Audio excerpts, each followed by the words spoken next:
기도하옵나이다. 오늘 말씀은 이스라엘 백성들이 이제 애굽에서 탈출을 했잖아요. 노예 생활하던 그 참 비참한 삶에서 이제 떠나서 모세의 인도하에 애굽을 탈출했습니다. 그리고 이제 미디안 광야에서 40년 동안 죽을 정도로 그냥 막 그렇게 고생을 하다가 이제 가나안 땅에 정착하게 됐어요. 그래서 가나안 땅에 정착한 이후에 이 사람들이 어떻게 살았는가 하는 것을 우리에게 아주 압축해 가지고 요약해서 보여주고 있습니다.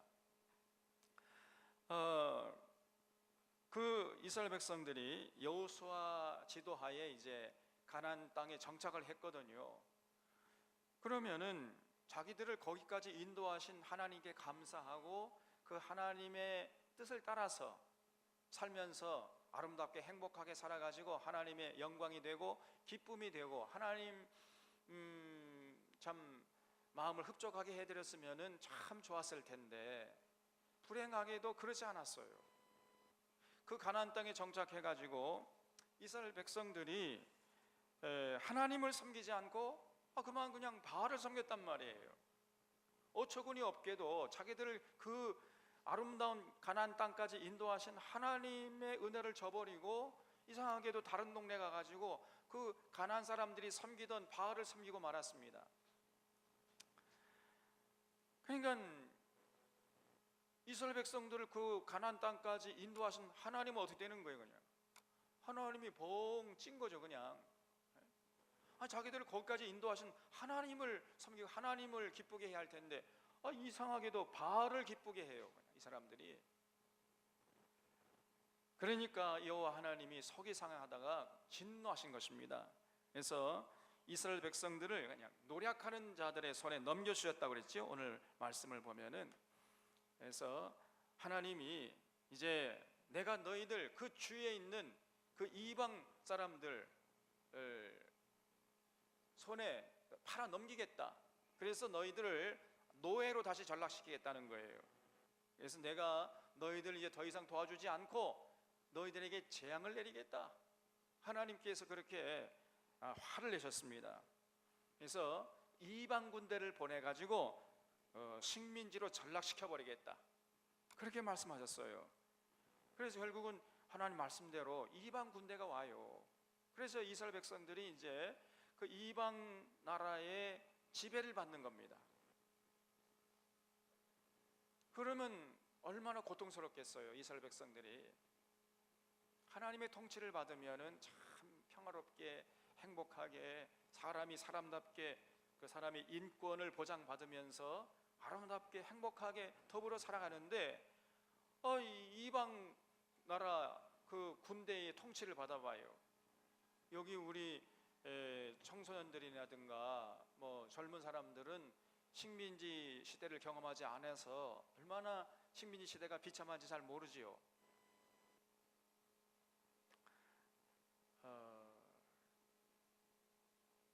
비참해요.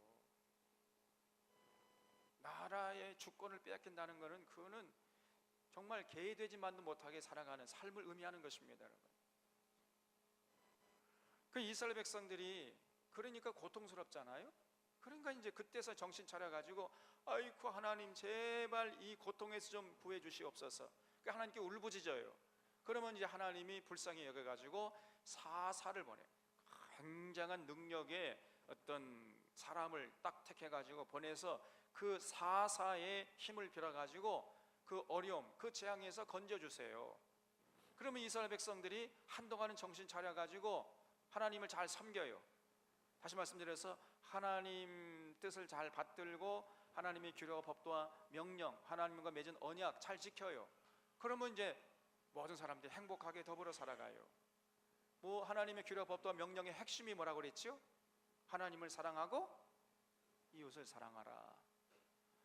하나님을 사랑하고 이웃을 사랑하며 살아가요. 그러니까 이제 모든 사람들이 행복하게 더불어 살아가고, 어떤 사람이 조금 부족하면은 내가 그 부족함을 채우려고 그래. 너 왜 이렇게 부족해? 너 왜 이렇게 못났어? 이렇게 하는 게 아니고 그 부족한 사람이 가가지고 그 사람을 도와줘요. 예? 좀 넉넉한 사람이 그 사람을 도와줘. 그러니까 모든 사람들이 다 더불어서 행복하게 살 거 아니에요?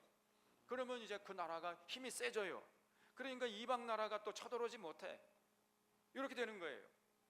그래서 이제 한동안에는 평화가 넘치는 겁니다. 그러다가 조금 세월이 지나면은 이 사람들이 또 하나님의 은혜를 잊어버려요. 또 하나님을 버리고 다른 동네 가가지고 그 가나안 사람들이 섬기는 바알 우상을 섬겨요. 그러면 이제 하나님도 사랑하지 않고 이웃도 사랑하지 않고 자기 혼자 잘 먹고 잘 살려고 그러고 이웃을 막 험담하고 시기와 질투가 싸우고 죽이고, 그렇게 되니까 사회가 또 이제 울근불근해지고, 그러면 이제 국력이 또 약화돼. 그러면 이제 그 틈을 타가지고 또 이방 군대가 또 오는 거예요. 하나님이 그런 모습을 보고 또 이방 군대를 보내는 거예요. 그러면 이 이스라엘 백성들이 또 이방 군대의 통치를 받아. 그러면 이제 개든지도 못한 삶을 또 살게 돼. 또 그럼 그때서 정신 차려가지고 또 아이고 하나님 제발 좀 살려주시옵소서. 또 그렇게 나오네. 그럼 하나님이 또 불쌍히 해가지고 사사를 보내줘요. 그 사사를 통해서 이스라엘 백성들을 구원해 주시면 한동안은 정신 차리고 또 하나님을 잘 섬겨요. 하나님을 사랑하고 이웃을 사랑해. 그러면 이제 모든 사람들이 더불어 행복하게 되고, 그러면 국력이 또 강해지니까 감히 이방 군대가 못 쳐들어오고, 그럼 평화가 어느 정도 지속이 돼요. 그러다가 또 조금 세월이 흐르면 또 그 하나님의 은혜를 망각해버리고, 또 하나님의 명령을 버리고, 하나님 사랑도 안 하고, 또 이웃도 사랑 안 하고, 그 바알을 섬기게 되면 그냥 악의 다툼하는 이런 또 세상을 만들어 버려요.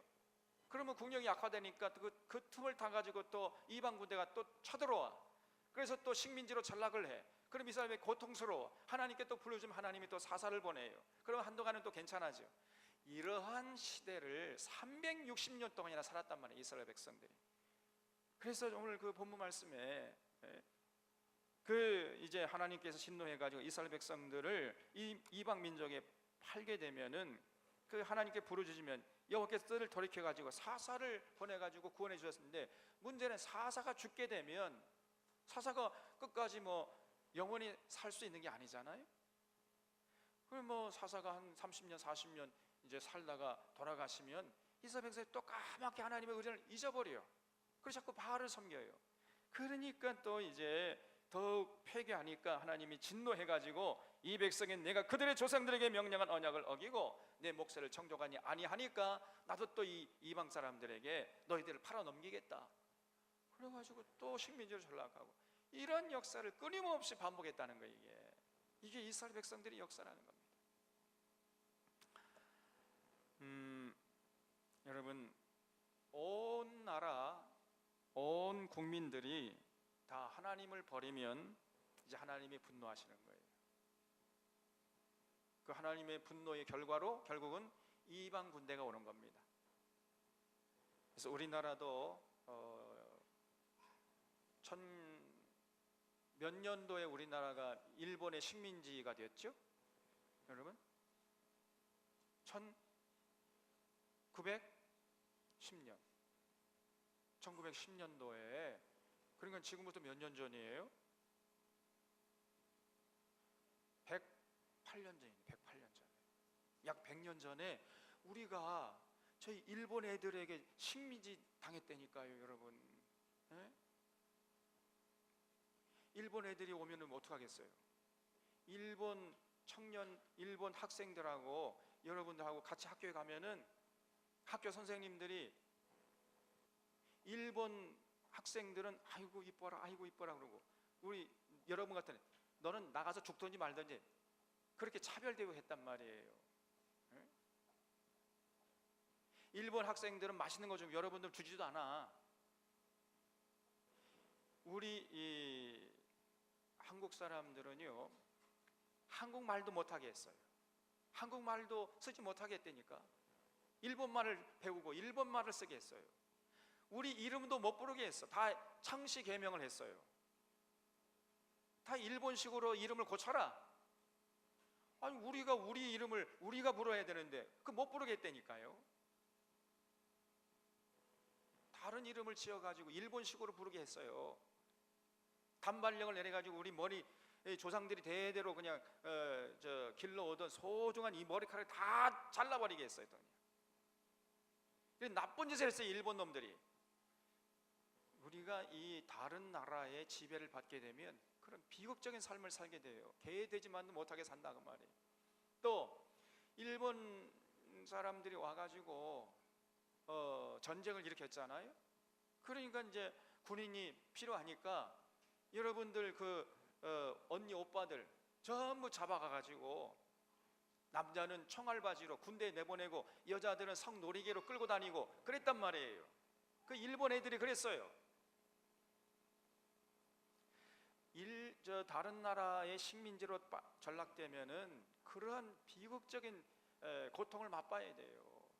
그리고 또 각 지역마다 이 토지 조사를 해가지고 전부 다 토지를 뺏어 그래 국유화 시켜가지고 자기들에게 잘 보이는 그런 몇몇 소수의 사람들에게 땅을 다 나눠줘 버려요. 이 친일 지주들이죠.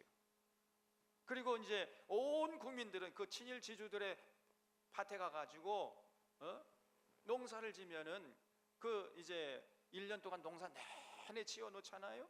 그러면은 만약에 농사 수확이 100이라고 한다면은 80을 가져가 버려요. 소작료로 80을 가져가고 20 가지고 1년을 살아는 거예요. 그러니 어떻게 살아가는 겁니까?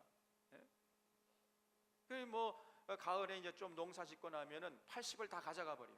그 20만 남으면 그거 가지고 이제 먹고 살다 보면은 겨울이 지나면은요, 봄이 올 쯤 되면은 이제 먹을 게 양식이 다 떨어져 버리는 거예요. 그냥 먹을 게 없어요. 그냥 다 굶주리고, 그러니까 산에 올라가 가지고 소나무 껍질 벗겨 먹고 이렇게 살았단 말이에요. 그리고 여러분, 다른 나라에 주권을 빼앗기고 식민지로 전락하면 되겠어요, 안 되겠어요? 안 되는 게 아니라 절대 안 되는 거죠. 그냥 죽어도 안 되는 거예요. 그냥 죽었으면 죽었지. 다른 나라의 식민지로 전락돼 가지고 살아가는 그런 삶은 상상도 할 수가 없는 거예요. 그리고 조금 좀 뛰어난 사람, 머리가 좋은 사람, 좀 이렇게 나라 독립을 위해서 헌신하려고 하면은 잡아다가 감옥에 쳐넣어가지고 고문을 해대요. 사람 전기 고문하고 막 물고문 고춧가루 뿌리고 물속에다 집어넣고. 그 윤동주 시인 그 생가에 이번에 우리 청년들 갔잖아요. 윤동주 생가에 자세하게 써놨는데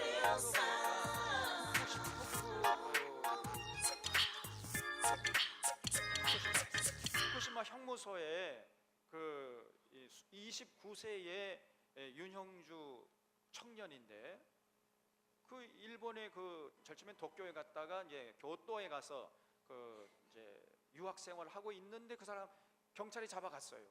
아무 짓도 안 했어. 그래서 잡아가지고 고문하고 그러다가 이제 해수 주사를 마셔. 해수 주사, 생체 실험의 대상으로 전락돼 버린 거예요. 그래서 이제 식염수라고 해가지고 해수 바닷물 이렇게 묽게 해가지고 여기다가 이제 몸속에다 주사하는 게 강제로. 그 주사를 맞으면은 이 사람이 몇 시간 지나면 어떤 이 반응을 보이는가, 이런 걸 기록해 놓는 거예요. 그러다가 그만 그 후쿠시마 형무소에서 죽었어요. 이 윤형주 시인이.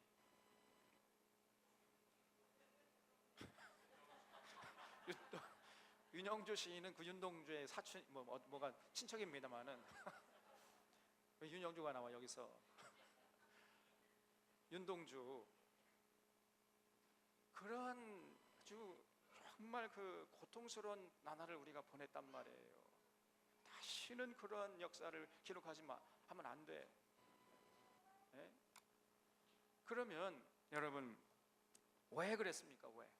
이 나라가 왜 일본 사람들의 식민지로 전락했느냐 그 말이에요.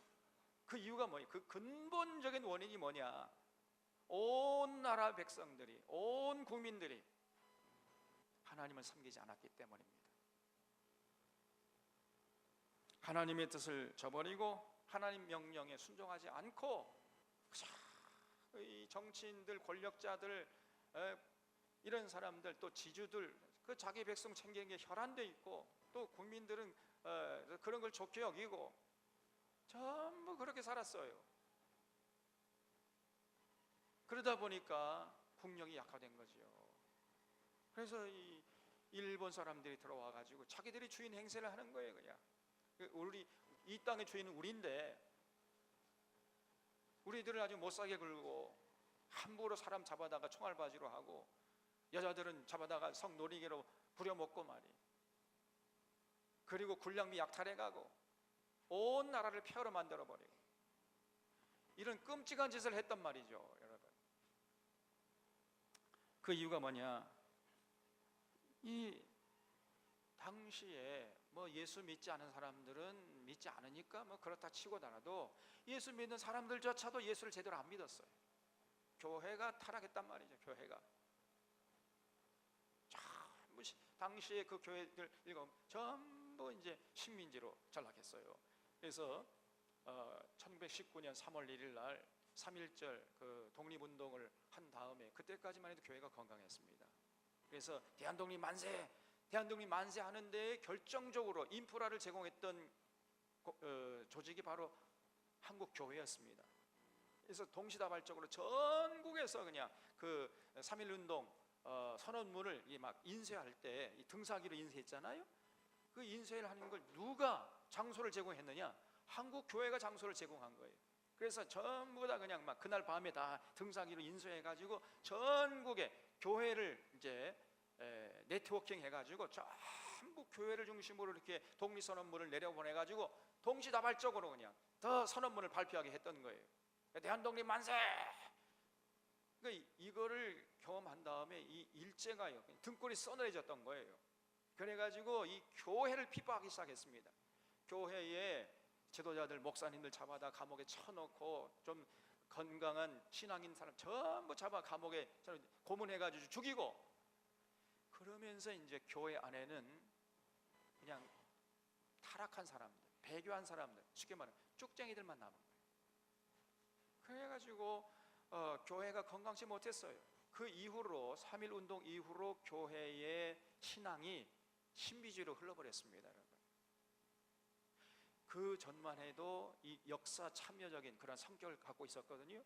그런데 이제 3.1운동 이후에 이 교회의 신앙의 모습이 이제는 저 세상 바라보면서 피안의 세상, 천국만, 전부의 의지 없어, 그냥 이제 죽어서 천국 갈, 천당 가자, 요런 식으로 신앙이 흘러버렸어요. 이 세상 한복판에 나가서 세상의 빛과 소금의 역할을 감당해야 되는 그 사명을 망각해버리고 그냥 죽어서 천국 가자, 이 세상 역사가 어떻게 되는지 말든지 우리 관심 갖지 말고 이제 그런 식으로 이 교회 지도자들이 일제의 죽은 노릇하는 이런 사람들이 이제 교회 지도자가 돼가지고 그런 식으로 한국교회를 이끌어 갔던 것입니다. 여러분, 그러는 바람에 전부 이제 하나님 어디 가버리고, 사실은 예배 드려도 그 예배가 하나님께 드리는 예배가 아니고 우리가 지난주에 호세아에서 아모스에서 봤던 것처럼 사실은 이 사람들이 하나님께 예배 드린다고 모였으면서 실제적으로는 바알 앞에 예배를 드린 거예요. 형식은 하나님께 예배 드리는 거지만 내용적으로 볼 때는 바알 앞에 제사 드린 거예요. 그러니까 교회가 타락해버린 거죠. 그래서 결국 하나님 일제 그 고통 가운데 다 빠졌던 것입니다. 이제 1910년 이전에도 바로 그런 모습들이 많이 있었습니다. 그래서 결국은 하나님께서 뭐라고 말씀하셨냐면, 소돔과 고모라 성에 의인 10명만 있어도 내가 이 성을 사해주겠다, 용서해주겠다, 이렇게 말씀했잖아요. 그러니까 의인 10명이 없어가지고 망한 성이 소돔과 고모라 성이에요. 또 예루살렘 성을 향해서는 뭐라고 말씀했냐, 내가 공의를 행하고 진리를 구하는 자가 있으면, 한 사람이라도 있으면 내가 너희들 이 예루살렘 성에서 계속 살게 해주겠다, 이렇게 말씀했거든, 예레미야 선지자에게. 그런데 결국은 이스라엘 백성들이 예루살렘에서 살지 못하고 다 바벨론으로 잡혀가 버렸습니다. 그건 무슨 말이에요? 예루살렘 성에 하나님의 공의를 행하고 의의를 진리를 추구하는 사람이 한 사람이라도 있었다는 얘기예요? 없었다는 얘기예요? 없었다는 얘기예요. 한 사람도 없었어요. 그래서 결국은 소돔과 고모라 성이 불벼락을 맞았고 예루살렘 성은 바벨론 군대에 점령당해가지고 식민지로 전락했다 그 말이지요. 그래서 정말 중요한 건 뭐냐면 교회가 건강해야 돼. 교회가 오늘 이 땅에 의인 10명만 있어도 하나님께서 이 대한민국을 그 죄악을 용서해 주시고 이 대한민국을 지키시고 보호하실 것이다 그 말입니다. 쉽게 말하면은 다른 교회는 말더라도 우리 들고 부른 사랑교회라도 여러분이 정말 올바로 하나님을 섬기고 예수님 사랑하고 예수님의 뜻을 받들고 그렇게 제대로 신앙생활을 하게 되면, 다른 말 더 쉬운 말로 교회 안에 쭉쟁이들이 없어야 돼. 가라질 쭉쟁이들 말고 진짜 알곡만 가득 찬 그런 교회가 되면 하나님께서 이 나라, 이 민족을 지키시고 보호하시고 인도해 줄 줄로 믿습니다. 여러분, 우리가 중요한 거예요. 우리가 참 믿음의 사람들, 참 믿음의 소유자들이 있으면은 하나님이 이 땅을 사하시고 기뻐하시고 우리에게 복을 주실 것이다. 그래서 하나님 사랑하고 이웃 사랑하고 또 예수님 사랑하고 예수님 말씀에 순종하는데 최선을 다하는 이런 모습을 우리가 하나님 앞에 보여드려야 돼요. 그냥 신앙의 행위로만 그치는, 삶은 뒷받침되지 않고 신앙의 그냥 그 종교 행위, 종교 의식만 행하는, 그러면서 세상에 나가서 삶의 현장에서는 그저 자기 식대로 자기 욕심대로 살아가는 이런 사람들 말고, 그런 사람들 우리가 예수님의 말씀에 의하면은 그런 쭉쟁이들이에요. 그런 쭉쟁이들 말고 우리 들고 부른 사랑교회 안에는 정말 주일날 모여서 하나님 예배드리고 예수님 사랑한다고 고백하면서 예배드린 다음에 이제 삶의 현장에 나가서 예수님 믿는 대로 예수님의 가르침에 따라 살아가는 이런 삶, 믿음과 삶이 일치가 되는 연속성과 통일성을 보여주는 이런 성도들로 가득 찬 교회가 될 수 있기를 주님의 이름으로 축원합니다. 그렇게 살면은요, 그것이 우리에게 복이 돼요. 그러면 우리가 참 주님의 은혜 가운데 참 평안하고 기쁘고 하늘의 위로와 소망을 맛보면서 참 자유를 만끽하면서 살아가야 된단 말이에요. 사람이 사람답게 날마다 행복하게 멋지게 이렇게 살아가게 돼요. 늘 영적으로도 건강할 뿐 아니라 육신적으로도 건강해요. 하나님 말씀에 따라서 이렇게 살아가면은, 먹고 입고 마시고 입고 그렇게 살아가면은 늘 우리가 건강해. 영적으로 육적으로. 그런 모습을 통해서 이제 주변 사람들에게 야, 예수 믿는 사람들 참 멋지다, 이런 이제 소문이 날로 퍼져나야 되겠죠. 그러면은 감히 이 나라, 저 일본 너무 못 들어와. 일본 군대 못 들어와요. 근데 만약에 우리마저도, 다른 교회 우리 교회마저도 그렇게 그저 대충 신앙생활하고 그저 예배 드렸지만 세상에 나가서는 그냥 세상 사람들처럼 똑같이 살아가고 똑같이 먹고 그렇게 살아가게 되면은 일본 군대가 또 올 수 있어요. 여러분 잡아가지고 남자들은 총알바지로 하고 여자들은 성놀이가 팔아먹고 그런 역사가 또다시 반복될 수 있다 그 말이에요. 여러분, 뭐 어떡하겠습니까 여러분? 우리가 그러면 안 되잖아요. 그래서 우리가 신앙생활을 제대로 해야 돼. 제대로. 그것이 우리에게 기쁨이 되고 행복이 되고 이 나라를 부강시키는 원동력이 되고, 그러면 날마다 생명을 하늘의 생명을 맛보고 그러다가 영생을 누려요. 영원한 이제 천국을 소유하면서 정말 아름답게 살아갈 수 있단 말이죠. 그래서 예수 믿는다는 것은 뭐냐? 여러분, 예수를 제대로 잘 믿잖아요. 그러면은 온갖 영육간의 모든 보화들을 우리가 누릴 수 있어요. 그런데 만약에 신앙생활을 잘못하잖아요. 그러면 뭐 조금 뭐 얻을 거 못 얻고 뭐 복 받을 거 못 받고 그냥 행복하게 살아가는 게 아니고 저주받은 인생이 되어버려요. 둘 중에 하나예요. 뭐 아니면 도예요. 여러분, 신앙생활이라는 거는 뭐 아니면 도다. 제대로 신앙생활하면 하늘에 속한 모든 신령한 복을 받아 누리지만은 제대로 신앙생활 못하면은 하늘에 속한 모든 신령한 복을 깡그리 잃어버려요. 그래서 정말 우리는 목숨 걸고 신앙생활 제대로 해야 된다. 그래서 이런 하나님 사랑하고 이웃 사랑하고 예수님 사랑하고 예수님의 가르침에 순종하려고 하는 이런 데에 여러분 관심을 가지고 최선을 다하는 이런 아름다운 성도들, 성숙한 성도들로 하나님 앞에 이 목숨 끝날 때까지 굳게 설 수 있기를 주님의 이름으로 축원합니다. 그런 각오를 가지고 그런 결단과 의지를 가지고 오늘 하루 예배드리고 아까 말씀드린 대로 서두에서 이제 예배 끝난 다음에 또 우리가 친교의 모임을 가질 거예요. 사랑의 교제 나눈 시간 가질 것이고 물놀이도 할 것이고 또 우리가 같이 참 식사도 같이 할 거고 그때마다 하나님 사랑하고 이웃 사랑하면서 우리끼리 먼저 사랑해야 되겠지요. 그런 아름다운 사랑의 시간들을 채워나가는 복된 오늘 하루가 될 수 있기를 주님의 이름으로 축원합니다.